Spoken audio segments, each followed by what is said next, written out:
Aan al ons kykers en luisteraars wat vandag ook inskakel by hierdie opname, baie welkom aan elkeen van julle. Ons bid dan ook die Here se seën en sy teenwoordigheid oor elkeen van u. Terwyl ons so sit, kom ons raak stil en ons sluit ons oë in die teenwoordigheid van die Here.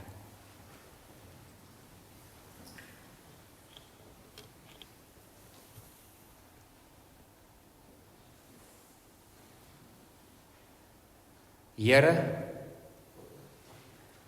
vanoggend kom tree ons nie omdat ons moet nie, maar eerder omdat ons wil. Omdat ons die begeerte het, die behoefte het in ontmoeting met u. Here, ons kom skakel onsself af in die teenwoordigheid. En ons fokus ons oë en ons gedagtes, ons hele self, Here, op u woord en op u stem. Here, ons wil vanoggend kom vra, kom praat met ons. Kom leer ons. Kom wys ons tereg indien nodig. Kom troos en bemoedig ons indien ons swaar trek. Hoe ook al u boodskap vanoggend lui, Here, ons wil ontvanklik wees daarvoor. En dit bid ons nie net wat hier in die banke sit nie, maar dit vorm ook die woorde van die gebed wat hulle dan ook, glo ek, saam met ons bid, wat inskakel by hierdie opname. Seën ons by mekaar wees, seën die woordbediening vanoggend. Ons bid dit in u naam alleen. Amen. Die wat die Bybel sê het, ons gaan saam lees uit Lukas hoofstuk 24 vanaf vers 13. Die opskrif meld die Emmausgangers. Die gedeelte lui dan soos volg. Op dieselfde dag was 2 van hulle op pad na 'n dorpie met die naam Emmaus, 12 kilometer van Jerusalem af. Hulle was in gesprek met mekaar oor al hierdie dinge wat gebeur het. Terwyl hulle so gesels en gedagtes wissel, het Jesus self nader gekom en met hulle saamgeloop. Maar hulle oë is verhinder om hom te herken. Hy vra hulle toe: "Wat is dit wat julle so ernstig met mekaar loop en bespreek?" Met somber gesigte gaan hulle staan en een van hulle met die naam Kleopas antwoord hom: "Is u dan die enigste vreemdeling in Jerusalem dat u nie weet van die dinge wat in die afgelope dae daar gebeur het nie?" Hy vra vir hulle: "Watter dinge?" Hulle antwoord hom: "Die dinge in verband met Jesus van Nasaret, 'n profeet wat magtig was in woord en daad voor God en die hele volk. En hoe ons priesterhoofde en die lede van ons raad hom oorgelewer het om ter dood veroordeel te word en hom gekruisig het. Ons het so gehoop dat dit hy is wat Israel sou verlos. Maar boonop is dit vandag al die 3de dag vandat die dinge gebeur het. En nou het 'n paar vroue uit ons kring ons ook nog ontstel. Hulle was vanmôre vroeg by die graf en kon sy liggaam nie kry nie. Hulle het kom vertel dat hulle 'n verskyning gesien het van engele wat gesê het hy lewe. Sommige van ons mense het ook na die graf toe gegaan en het net so gekry soos die vroue gesê het. Maar hom het hulle nie gesien nie." Toe sê hy vir hulle: "Wat 'n gebrek aan begrip en wat 'n traagheid van gees. Glo julle dan nie al die dinge wat die profete gesê het nie? Moes die Christus nie hierdie dinge ly om in sy heerlikheid in te gaan nie?" Daarna het hy by Moses en al die profete begin en al die skrifuitsprake wat op hom betrekking het, vir hulle uitgelê. Toe hulle by die dorpie aankom waarheen hulle op pad was, het hy gemaak of hy verder wou gaan. Hulle het egter by hom aangedring en gesê: "Bly by ons, want dit is amper aand en die dag is al verby." Toe het hy ingegaan om by hulle oor te bly. Terwyl hy saam met hulle aan tafel was, neem hy die brood, vra die seun, breek dit en gee dit vir hulle. Toe gaan hulle oë oop en hulle het hom herken, maar hy het uit hulle gesig verdwyn. Hulle sê toe vir mekaar, het ons hart nie warm geword toe hy op die pad met ons gepraat het en vir ons die skrif uitgelê het nie? Hulle het dadelik opgestaan en na Jerusalem teruggegaan. Daar kry hulle die 11 en die ander mense bymekaar en die sê, die Here het regtig opgestaan en hy het aan Simon verskyn. Toe vertel hulle wat op die pad gebeur het en hoe hy aan hulle bekend geword het, toe hy die brood gebreek het. Net tot sover ons gedeelte vanoggend.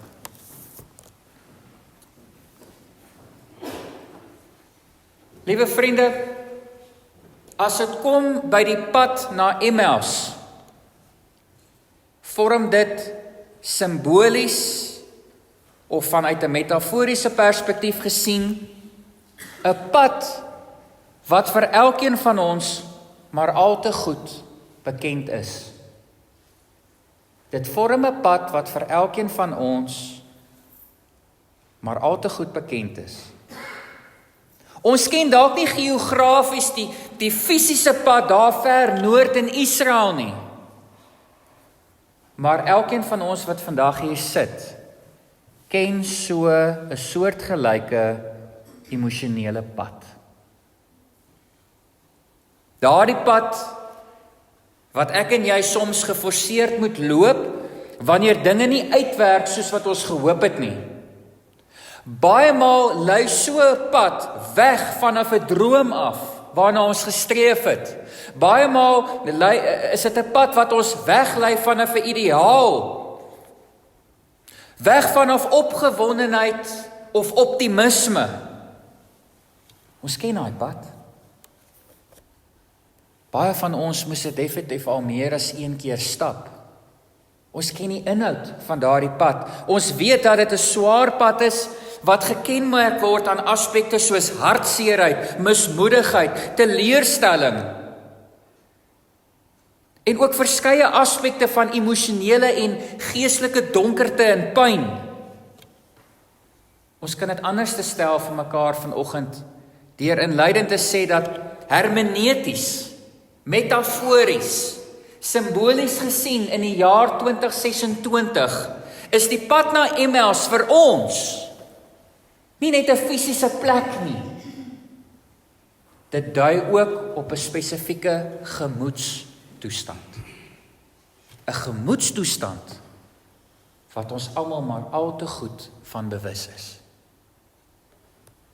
Nou hier in Lukas 24 ontmoet ons twee disippels wat hulle self nie net letterlik nie, maar ook figuurlik op presies so 'n pad bevind. As ons na die inhoud begin kyk, lees ons dat die een disipel se naam was Kleopas gewees, want dit word vir ons so deurgegee deur die skrif. Maar oor die jare daar al heelwat spekulasie geheers oor wie's die tweede persoon? Wie's die persoon wat saam met Kleopas besig is om die lang pad af te lê na Emmaus toe? Die volgende opsies is oor die jare al op die tafel geplaas. Eerstens, was dit dalk Kleopas se vrou gewees, Maria. Want ons lees in Johannes 19 vers 25 dat sy by die kruis teenwoordig was toe Jesus gekruisig is. So 'n eerste moontlikheid is dat ons hier te doen het met 'n huwelikspaar wat besig is om terug te stap huis toe. Want onthou, disippels was nie net mans nie, dit kon vroue ook wees. Dit was ook vroue. So opsie 1 is dat ons dalk hier te doen het met 'n huwelikspaar wat op pad terug is na hulle huis aan wie die Here verskyn.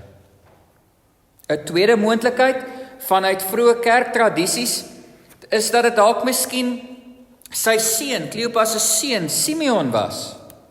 'n Derde moontlikheid wat ook 'n baie populêre moontlikheid is onder kerkgeleerdes, is dat dit dalk miskien die skrywer self was, Lukas, Want in daardie tyd was dit nie ongewoon gewees vir 'n skrywer om homself as 'n naamlose metgesel in te sluit in 'n verhaal nie. En as 'n mens luister na die detail hoe hierdie hele gebeurtenis nie net op die pad nie, maar later by die huis in Emmaus aan ons oorgedra word, dan maak dit nogal sin dat dit die moontlikheid daar kan wees dat dit Lukas self was. 'n vierde moontlikheid, en hier is 'n name wat ook oor die geskiedenis al na vore gekom het, persone soos Nathanael of Nikodemus, en sommige geleerdes beweer dit is dalk een van die 70 disippels wat ons vroeër in die evangelie van lees wat uitgestuur was en na 'n bepaalde tyd weer teruggekom het. Op die ou einde is ons nie 100% seker nie. Ons sit met hierdie verskeidenheid van moontlikhede, maar wat ons wel vir mekaar kan sê is dat hierdie twee persone nie deel gevorm het, nie deel was van die kern 11 disipelkring nie. Hulle wel deel gevorm van die breër kring van Christus se volgelinge. Nou kom ons kyk vervolgens vlugtig na die verloop van gebeure. Ons lees dat hulle besig is om die 7 myl, as ons dit oorplaas in kilometer, bring dit ons so by rofweg 11-12 kilometer. Hulle is besig om hierdie afstand af te lê tussen Jerusalem en die klein dorpie Emmaus. En dit moet ons in ons verbeelding sien, en wanneer ons dit in ons verbeelding sien, dan maak die woorde van 'n geleerde wat die volgende sê vir ons soveel meer sin. Hy sê, hierdie afstand was nie net genoeg vir die ontstaan van 'n diep gesprek tussen die twee nie. Dit was ook 'n ver genoeg afstand vir die stilte van die wanhoop om by hulle ten diepste meer en meer te begin insak. Sien dit vir 'n oomblik saam met my in die verdeelding, vriende. 2 disippels. Dit kan 2 mans wees, dit kan 'n man en 'n vrou wees, 2 disippels. Besig om met somber gesigte met hulle rug van Jerusalem af weg te stap. Hulle rug wys na Jerusalem. Hulle is besig om weg te stap vanaf die plek van die kruis. Hulle is besig om weg te stap vanaf 'n naweek waar hulle groot skok en pyn ervaar het. Hulle is besig om weg te stap vanaf 'n plek waar hulle al hoe meer besig is om geforseer te begin glo, hulle hoop gesterf het. En as 'n mens bietjie verder lees deur die gedeelte en jy kom hier by vers 21 waar hulle aan Jesus, op daai stadium het hulle nog nie geweet dis hy nie, maar dan sê hulle aan hierdie persoon wat by hulle aansluit, wat eintlik Jesus is, sê hulle die volgende frase in vers 21, hulle sê, ons het so gehoop. En weet julle wat, geleerdes is van mening dat hierdie van die hartseerste woorde in die hele Bybel vorm. Want hierdie frase wat hulle in daai oomblik tot Jesus spreek, impliseer dat die hoop wat hulle aanvanklik gehad het, daardie einste hoop, is nou iets van die verlede. Hulle het dit nie meer nie, hulle besit dit nie meer nie. Dit het agtergebly in Jerusalem, dit het gesterf in Jerusalem, dit het tot 'n einde gekom in Jerusalem. Hulle het dit nie meer nie. Dit is presies wat wanhoop aan 'n mens doen, vriende. Dit kom in jou lewe in en dit kom steel jou lewensvreugde van jou. En dit maak jou oë dof vir die werklikheid. Wanhoop maak dat ek en jy so maklik oor God in die verlede tyd begin praat. Ons begin na die Here in sy dade verwys as hy het en hy was. Die teenwoordige tyd raak verlore, dit gaan verlore as gevolg van wanhoop wat meer en meer ons lewens oorval. Terwyl hulle so besig is om te loop met hulle koppe onderste bo, lees ons dat hulle het met mekaar geredeneer. Hulle het hierdie diep verwarring binne hulle met mekaar gedeel en hulle het probeer om te verstaan wat aan die gebeur is. En terwyl hulle so loop en redeneer, meld die skrif, kom Jesus self en hy sluit by hulle aan. Nou hier is dit ook belangrik, as 'n mens gaan kyk na die Grieks, gebruik Lukas 'n baie interessante Griekse woord, wat 'n mens kan oorvertaal met saam reis, om hierdie aansluiting van Jesus by hulle mee deur te gee. En daardeur probeer hy vir ons sê dat toe Jesus by hulle aansluit, het hy op geen manier homself op hulle afgedwing nie. Toe hy by hulle aangesluit het en homself aan hulle bekend gestel het, was dit nie deur een of ander groot heilige godsopenbaring gewees nie.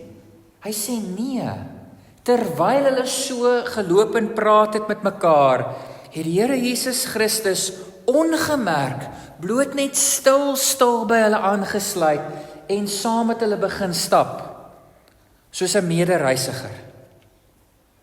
Vers 16 sê vir ons, hulle oë is verhinder om hom te herken. Met ander woorde, in daai oomblik kry ons nie net te doen met 'n fisiese blindheid by hierdie twee Emmausgangers nie. Hier's 'n baie dieper, ook emosionele en teologiese blindheid wat by hierdie twee persone na vore kom.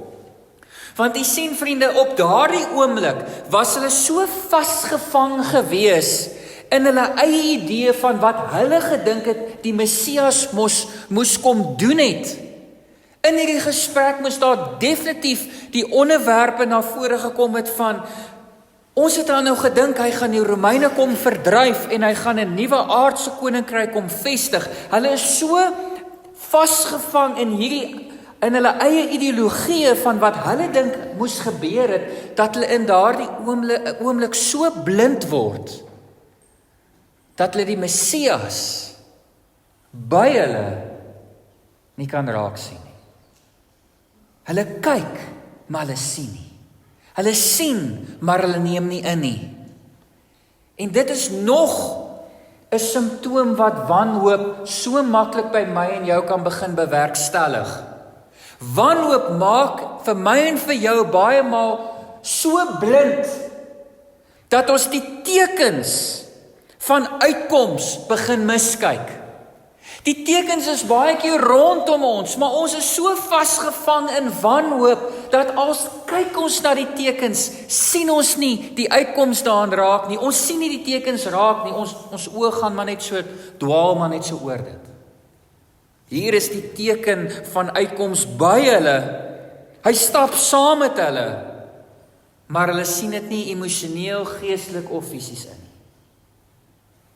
En dan, vanaf vers 17, lees ons, begin die goddelike intervensie plaasvind.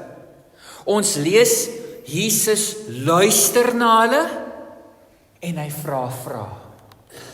En wanneer hy so luister, en veral vra teenoor hulle rig, doen hy dit nie omdat hy nie weet van die afgelope naweek se gebeure nie. Inteendeel, ek dink daar is niemand wat dit beter van weet as hy nie.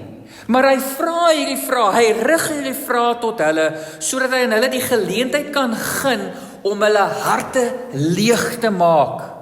Hy bied aan hulle die ruimte om die rou en die verwarring wat tans hulle harte so oorheers, dat hulle dit kan omsit in woorde, dat hulle dit wat hulle binne ervaar, uiting aan kan gee en dit kan verwoord. En dit bring ons dan by 'n baie belangrike vraag. Ons sien dat hierna gebeur verandering. Ons sien hierna hoe die Here hulle wanhoop begin transformeer terug na hoop, terug na die aanvanklike hoop wat hulle gehad het voor die naweek se gebeure. En die vraag is, maar hoe doen hy dit? Hoe bewerkstellig hy hierdie transformasie? Hoe herstel hy nie net hulle gebroke hart nie, maar ook hulle gebroke hoop? En ek dink die antwoord kan ons vandag vir mekaar sê, is tweeledig. Die pastorale model wat hy volg, is tweeledig. Eerstens, is dit belangrik dat ons vir mekaar moet sê, as ons vervolgens na hierdie model gaan kyk, daar's nie 'n quick fix nie. Ons sien nie in hierdie gebeurtenis 'n quick fix wat plaasvind of 'n vinnige wonderwerk wat die Here doen nie. En ek sê dit pertinent, vriende, want dit is wat ons as gelowiges, as kinders van die Here baie keer na soek in die jaar 2026. As ons wanhoopig is, as ons vasgevang sit in een of ander swaar, mismoedige situasie, dan is ons eerste wens, wil die Here nie net 'n teken doen nie? Wil die Here nie tog net 'n groot quick fix bewerkstellig dat ek net oombliklik uit hierdie situasie kan uitkom nie? Hier sien ons nie dat Jesus bloot net sy towerstafie waai en 'n quick fix bewerkstellig en 'n wonderwerk verrig dat dit eenklaps hulle wanhoop net terugkeer na hoop nie. Nee. Daar is nie so iets soos 'n quick fix nie. Wat doen hy? Wat is die eerste stap? Na die luister en al die vrae, wat doen hy? Ons lees, Jesus neem hulle terug na die skrif. Hy neem hulle terug na die geskrewe onderrig. Ons lees dat hy begin by Moses en by die profete. En hy werk deur al die geskrifte en hy verduidelik aan hulle dat die lyding wat hulle sopas moes ervaar en hierdie lyding waardeur Christus moes gaan, was nie 'n fout in God se plan nie. Dis nie God se plan wat skeef geloop het nie. Dit moes gebeur. Dit dien as voorwaarde vir die aanbreek van die heerlikheid. Die Griekse woord edei, wat oorverklaar word met die Afrikaanse woord moes, sien ons baie sterk in hierdie gedeelte na vore kom. En die klem van die skrywer is om oor en oor dit aan ons te beklemtoon dat die lyding en die sterf van die Here Jesus Christus moes gebeur vir die aanbreek van die heerlikheid. Christus moes ly. En deur hierdie onderrig lees ons, herinterpreteer Jesus aan hulle die hele Ou Testament, nou deur die bril en deur die lens van die kruis. En is hier waar daar 'n wow aspek na vore kom, vriende. Iets wat ons vanoggend saam met ons kan huis toe neem. Iets rakende die herstel van hoop. Hoor hierdie pragtige woorde wat 'n geleerde skryf. Hy sê, wanhoop word genees deur die woord van God reg te verstaan. Wanhoop word genees deur die woord van die Here reg te verstaan. Hierdie gedeelte kom leer ons dat wanneer ons omstandighede nie sin maak nie, moet ons teruggaan na die groter verhaal van God. Want ons kyk onsself so baie keer vas net aan die Vrydag gebeure, dat ons sien nie in hoe hierdie eintlik deel vorm van 'n soveel meer positiewer, groter verhaal, groter plan van die Here nie. Wanhoop word genees wanneer die woord van God reg verstaan word. En dit bring ons dan by die tweede stapie. Die eerste stapie van hierdie pastorale model was, die Here het hulle na die skrif toe gevat. Hy het hulle korrek geleer, dat hulle korrek kan verstaan. Maar dan word dit opgevolg met 'n baie belangrike tweede stap. En dit vorm die uitnodiging. Ons lees dat toe hulle in Emmaus aankom, het Jesus gemaak asof hy verder wil gaan. Maar weet julle wat het hy eintlik voorgewag?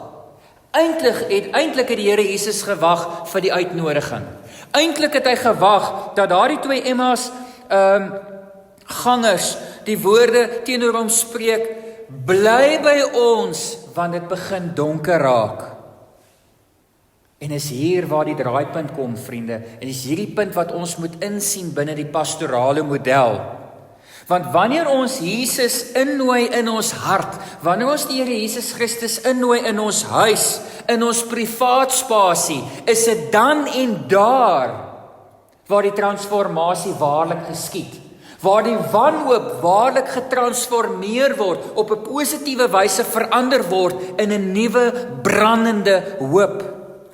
Ons lees dat hulle gaan sit aan tafel en aan hierdie tafel ruil die rolle om. Waar Jesus aanvanklik die gas is by hulle, word hy die gasheer en hy doen 4 dinge, 4 handelinge volg op mekaar. Ons lees hy neem die brood, hy dank God daarvoor, hy breek dit en hy gee dit vir hulle. En toe hierdie 4 handelinge een na die ander toe gebeur, wat gebeur met hierdie Emmausgangers? Ons lees hulle oë het oopgegaan. Met eens het hulle besef, hier is nie maar net nog 'n reisiger wat by hulle aangesluit het nie. Dit is die opgestane Here Jesus Christus self wat by hulle is. Hierdie 4 aksies herinner direk vir ons en vir hulle aan die nagmaal wat hulle saam ervaar het, daar in die boefretrek. Dit herinner hulle aan die gebeurtenis van die vermeerdering van die brode. En is in hierdie oomblik van gebroke brood wat hulle oë oopgaan, nie net omdat hulle die merke van Jesus sien nie, maar omdat hy hulle homself aan hulle bekend maak in 'n handeling van selfgewende liefde. Wat gebeur? Hulle oë gaan oop. En saam met hierdie herkenning, sê die skrif, die Here het onmiddellik verdwyn. Hy het onmiddellik uit hulle teenwoordigheid verdwyn. Maar wat bly agter? Die sukses van 'n pastorale model. Die sukses van 'n tweeledige pastorale model. Ons lees dat die Here was nie meer daar nie, maar hulle harte het weer opnuut gebrand. Want hulle is teruggeneem na die skrif, hulle is geleer, onderrig in die waarheid, en daarna is daar aan hulle die uitnodiging, die kans vir die uitnodiging gegee, sodat hulle dit ook daarin kon inkoop. Dit van hulle lewens kon deel maak. En hoor die verandering. Hoor met eens hoe het hulle hoop, hoe is hulle hoop herstel? Ons begin by hulle voete. Aanvanklik was hulle moeg en het stadig geloop weg van Jerusalem af. Nou kan hulle nie vinnig genoeg in die piknag donker die 11 kilometer terug aflê om by Jerusalem uit te kom nie. Hulle hardloop so vinnig as wat hulle kan. Tweedens, die fokus op hul boodskap. Aanvanklik het hulle begin met die woorde, ons het gehoop. Hoor julle die verlede tyd? Nou eindig hulle dit af met, die Here het opgestaan, hier aan die einde van die gebeurtenis. Derdens, lees ons dat, aangaande die gemeenskap, aanvanklik was hulle alleen in hulle hartseer. Hulle het alleen teruggestap Emmaus toe. Die verhaal eindig waar hulle self in 'n geloofsgemeenskap bevind. Mense teenoor wie nie net hulle getuig van hulle Godsopenbaring nie, maar persone wat aan hulle verkondig, hoe die Here ook aan hulle deur die verloop van die Sondag verskyn het op vele verskeie plekke. Hulle kry deel aan die groter liggaam van Christus. Wat 'n ongelooflike dag en aand moes dit nie vir hierdie 2 persone gewees het nie. Maar nou, en hiermee begin ons klaarmaak. Dit help nie ons hou hierdie gebeurtenis in die verlede nie. Ons is tog vandag hier om vir mekaar te vra, wat se hermeneutiese boodskap hou dit vir my en vir jou in die jaar 2026 in? Hoe wil die Here vir my en vir jou vandag kom leer? Hoe wil hy vandag vir my en vir jou in die jaar 2026 kom troos en bemoedig vanuit hierdie gedeelte uit? 3 aspekte wat ek wil uitlig. Eerstens, ek wil hê jy moet vandag onthou en opnuut daaraan herinner word dat die Here stap, Jesus stap saam met jou in jou donker. Van ons is dalk op hierdie stadium besig om die pad na Emmaus te stap in ons lewens. Van ons trek op hierdie stadium dalk geweldig swaar. Ons is kop onderste bo, ons is hartseer, ons is mismoedig, ons is leeggetap van al ons vreugde, ons het nie meer hoop nie. Ons verwys na die Here Jesus Christus in die verlede tyd, want ons dink hy is nie meer by ons nie, hy is nie meer met ons nie. Ons voel hy het ons teleurgestel, hy het ons alleen gelaat. Die eerste belangrike aspek wat hierdie gedeelte vir my en vir jou vandag wil kom sê is, dit maak nie saak hoe donker jou Emmauspad vandag voel nie. Die Here is besig om saam met jou te stap. Jy is nie alleen nie. Die kans is net goed dat jou wanhoop dit jou so blind maak dat jy hom nie kan raak sien nie. Maar ek beloof vir jou, hy is daar. Hy is met jou, hy is by jou, en deur die skeur van die voorhangsel op Goeie Vrydag en die uitstuur van die Heilige Gees, is hy ook vandag in jou, terwyl jy op hierdie donker pad stap in jou lewe. Dis die eerste belangrike punt. Die tweede belangrike punt is dat ek en jy nog steeds in vandag se dae die voorreg het om met die Here in ontmoeting te kan tree op ten minste 2 plekke, as ons die konteks van die skrif gebruik. As ek en jy soekend is na die Here, as ek en jy soekend is na sy stem, na sy wil, na sy teenwoordigheid, het ek en jy ten minste 2 plekke waar ons met hom in ontmoeting kan tree, waar ons hom kan ervaar. Nommer 1 is in die skrif. Want die skrif is lewend. Ons sien dit in hierdie gedeelte, hoe die Emmausgangers vir mekaar na die tyd sê, het hy, toe hy met ons die woord gedeel het, het jy gevoel, hoe ons albei se harte hier in die binnekant warm geword het.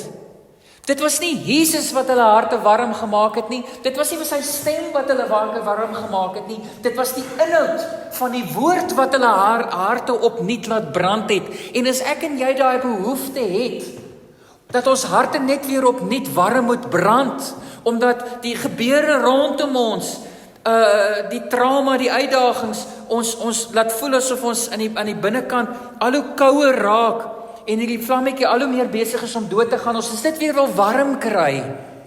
Gaan terug na die woord, want die woord het deur die werking van die Gees die potensiaal om jou hart weer te laat brand, en ek en jy is in die bevoorregte posisie, ons het dit, ons het die woord, en saam met dit, as ons met die Here in ontmoeting wil tree, het ons die nagmaaltafel, waar ons sy teenwoordigheid kan proe, waar ons sy verlossing kan proe.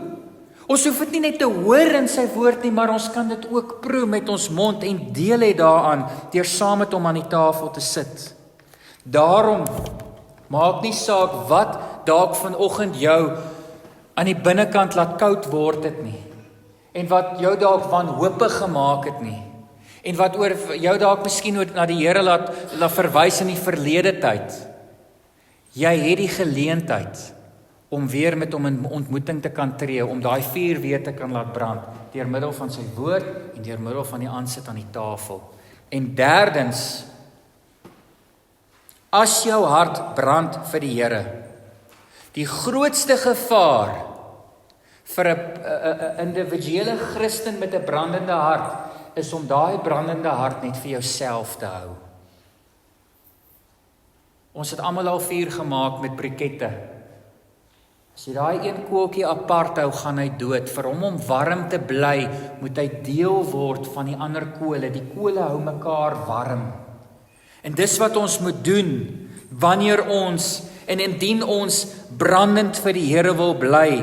Ons lees hulle teruggegaan na die oorspronklike plek van pyn in Jerusalem, en hulle daar gaan vertel, en toe hulle vertel, toe hoor hulle van ander die getuienisse ook, en almal wat daar by mekaar was, se harte het opnuut warm gebrand en bly brand. Moenie jou brandende hart vir jouself hou nie. Ons leef in 'n wêreld waar die mense dan al hoe meer begin sê, godsdiens is 'n privaat saak. My godsdiens het met niemand nêrens rondom my te doen nie, vriende. Dis een van die grootste leuns van die Satans. Hy wil ons uit mekaar uitdryf. Hy wil godsdiens privatiseer, want as hy ons kan kry op ons eie, dan is ons kwesbaar dat ons vlammetjie gaan doodgaan. Dan is ons kwesbaar om koud te word. Ons moet nog meer by mekaar kom. Ons moet nog meer met mekaar die woord deel, die opgewondenheid met mekaar deel, want dit hou ons warm. Dit hou ons warm. Ek sluit af. 'n geleerde sê die volgende baie mooi. Hy sê die reis van die hart stop nie by die herkenning van Jesus nie. Dit begin daar. Van môre nooi die Here jou uit, net soos wat die Emmausgangers hom uitgenooi het, net so nooi die Here vir my en vir jou vanoggend uit met die woorde: moenie in jou wanhoop bly sit nie. Nooi my in. Nooi my in jou huis in. Nooi my in jou lewe in, sodat ek jou kan begin help om die transformasieproses te kan ondergaan van 'n wanhoop na 'n nuwe brandende hoop. En wanneer jy die Here in jou lewe innooi, sê die woord vir ons dit, beloof die woord vir ons dit, sal hy saam met ons ook aan die tafel gaan aansit. Hy sal die brood breek en ons oë sal oopgaan vir die feit dat hy die dood oorwin het. Ons oë sal oopgaan dat die graf leeg is. Ons oop sal oopgaan dat die kruis leeg is, dat hy leef. En ons harte sal opnuut begin brand, wetend, die Here is nie net by ons of rondom ons nie, maar hy is ook in ons. Amen. Here,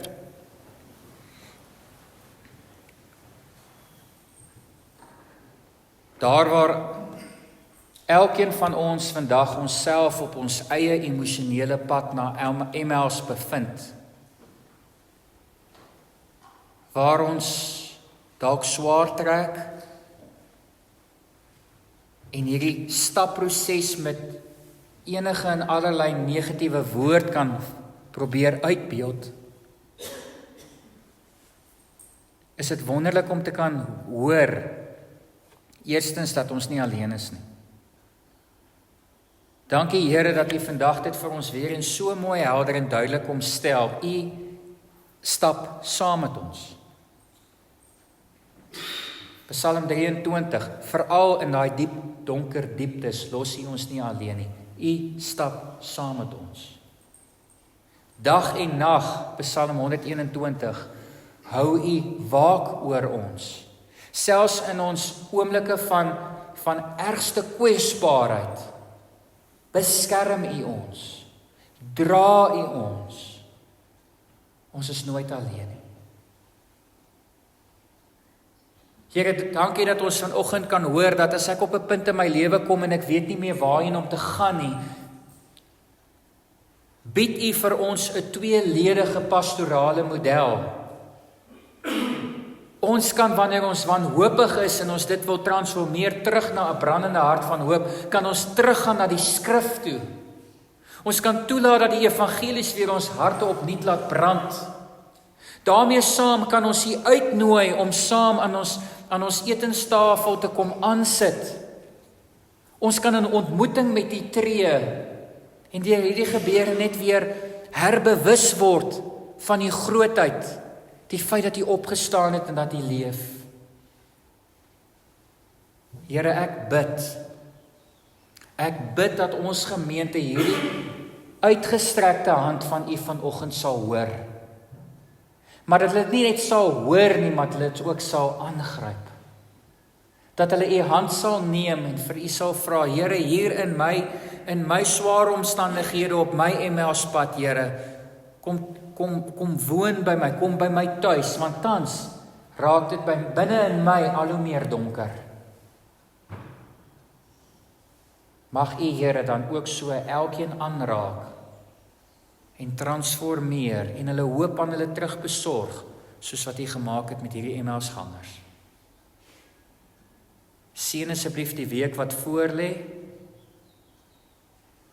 Elkeen van ons, by die werk, by die skool, by die huis. Ons bid dit in U groot naam alleen. Amen.